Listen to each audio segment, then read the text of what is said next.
ये कहानी है दिल्ली की एक मिडिल क्लास फैमिली की, जो एक अच्छी और साफ जिंदगी की खोज में ऐसी जगह चले जाते हैं जहां हवा के साथ एक ऐसा एहसास मिलता है जो उनकी जिंदगी बदल देता है। ये कहानी है आरव और नेहा की, जो शुरू होती है साउथ दिल्ली के साकेत एरिया से।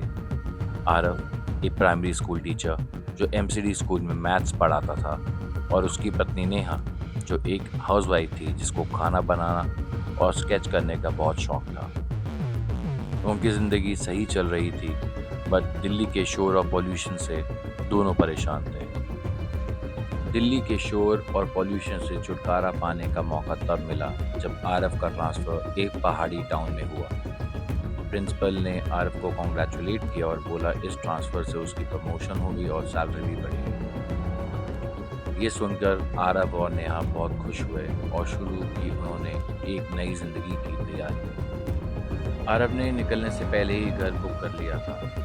एक बंगलो थोड़ा पुराना था तो इसलिए बजट में भी आ गया।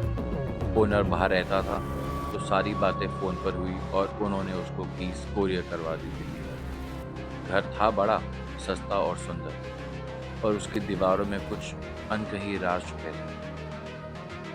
आरव और नेहा घर के बाहर खड़े होकर घर देख ही रहे थे, तभी पास में रहने वाले अंकल के पास आए और उनसे बात करने लगे। आरव ने अपनी ट्रांसफ़र की स्टोरी उनको बताई।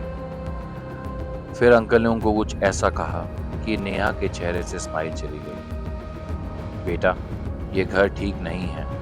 मैं कहूँगा कि तुम कहीं और घर ढूंढ लो। यहाँ कुछ तो है, कुछ गलत, तभी तो यहाँ कोई ज़्यादा टाइम रहता नहीं। आरव ने हंसकर कहा, ऐसा क्या ही होगा ये घर, हमें घर अच्छा लगा और हम यहीं रहेंगे। अंकल ने आगे से कुछ नहीं कहा, बट नेहा परेशान हो गई। आरव ने नेहा को समझाया कि ये गांव वालों की चाल है कि कोई बाहर वाला आके ना रहे, और फिर वो अपने नए घर में चले गए। पहली रात से सब बदलने लगा।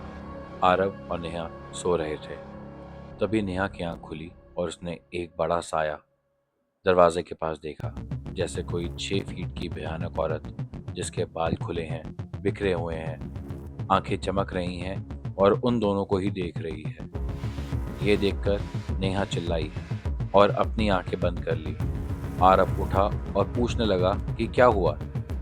नेहा ने दरवाजे की तरफ इशारा करते हुए कहा कि वहाँ कोई है। आरव ने देखा तो वहाँ कोई नहीं था। उसने समझाया कि ये नए घर में नींद आने में टाइम लगेगा और ये सब मन का वहम है, और फिर आरव सो गया। नेहा ने भी इससे वहम समझा और वो सो गई। सुबह नेहा लेट उठी और देखा कि आरव स्कूल चला गया है।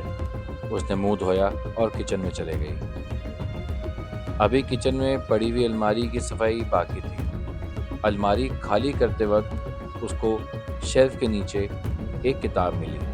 किताब का टाइटल था बंगलो 6 की कहानी। नाम पढ़कर नेहा को अजीब लगा, और जब उसने किताब पढ़ना शुरू किया तो वो और चौंक गई, जैसे नेहा और आरव की जिंदगी की कहानी किसी और ने उस किताब में पहले से लिख रखी है। जब रात को स्कूल बंद करके आरव वापस आया तो नेहा ने किताब के अंदर की सारी बातें बताई, पर आरव ने विश्वास नहीं किया और हंस के कहा कि ये सब इत्तेफाक है। पर अगली रात कुछ ऐसा हुआ जिससे आरव को समझ आया कि ये सिर्फ नेहा का वहम नहीं है। आगे की कहानी जानने के लिए हमसे जुड़े रहें।